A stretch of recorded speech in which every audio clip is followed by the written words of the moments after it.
ડેડિયાપાડા ગ્રામ પંચાયતમાં આવેલા ભૂગર્ભ ગટરના ગંદા પાણીના નિકાલ માટે ડેડિયાપાડા પ્રાંત અધિકારીને આવેદન પાઠવ્યું.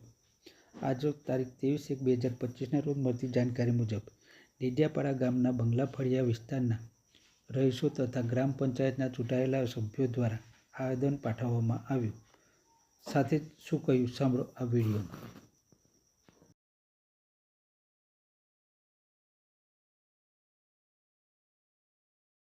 પ્રાંત અધિકારીની તો અહીંયા આવ્યા છો, શાના માટે આવ્યા છો અને શું મામલો છે સમગ્ર? ગટરની બાબતે આવ્યા છે અમે.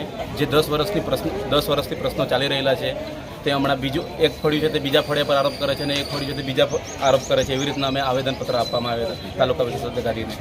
અચ્છા, શું મૂળ પ્રશ્ન શું છે? મૂળ પ્રશ્ન એ છે કે જે ગટરનો છે 10 વર્ષથી જે પાણી નદીમાં જાય છે તે બંને ફળિયાને તકલીફ છે. 15 દિવસ અગાઉ જે ફળિયાના ગ્રામજનોએ જે આવેદન આપ્યું હતું પંચાયતને કે અમને આનો નિકાલ કરી આપો, તો એ લોકોએ નિકાલ નહીં કર્યો પણ અમારા ફળિયાને ઠેસ પહોંચાડી કે તઈ આવીને કુંડી તોડી નાખી ગ્રામ પંચાયતવાળાએ. બરાબર.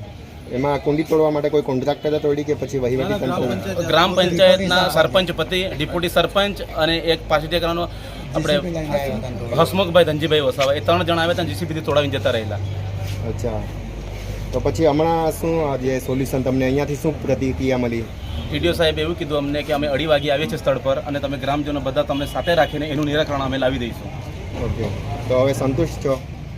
સંતુષ્ટ હજુ બી નથી. જ્યાં સુધી સ્થળ પર આવશે નિરાકરણ ના આવે ત્યાં સુધી અમે સંતુષ્ટ નથી.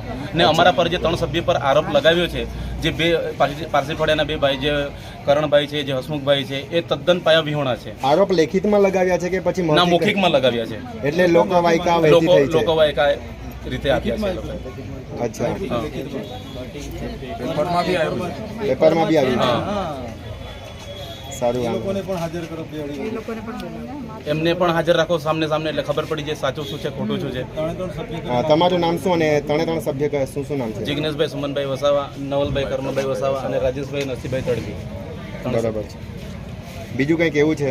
બીજું કંઈક એવું નથી. જ્યાં સરપંચ પદે વહીવટ કરે છે એમના દ્વારા આ ભય ઊભો થાય છે દર વખતે. અને અનેક વસ્તુમાં અમુક લોકોને ટાર્ગેટ કરતા હોય છે. જ્યારે બી રાજકારણ આવતું હોય ત્યારે આને ફસાવી દઈએ, તેને કેસ કરાવી દઈએ. આ ઘણા પ્રશ્ન આ લોકો ઊભા કરે છે. બરાબર છે. અને જે અધૂરો પ્રોજેક્ટ છે તે તમે કેટલી વાર રજૂઆત કરી? અહીંયા પંચાયતમાં બી ધીવી કહેવામાં આવી છે, અમે બી લેટરો લખ્યા છે, તેમ છતાં કેમ કામ નથી થતા? આના કોઈ કારણો ખરા? કારણ સર, અમે ઘણીવાર ગ્રામસભામાં પણ કીધું, લેખિતમાં બી પણ આપ્યું, અને ઘણીવાર અમે કહેવા છતાં બી એક પણ કામ કર્યું નથી અને એક બી વાર ઉકેલ લાવ્યા નથી આ લોકો. બરાબર.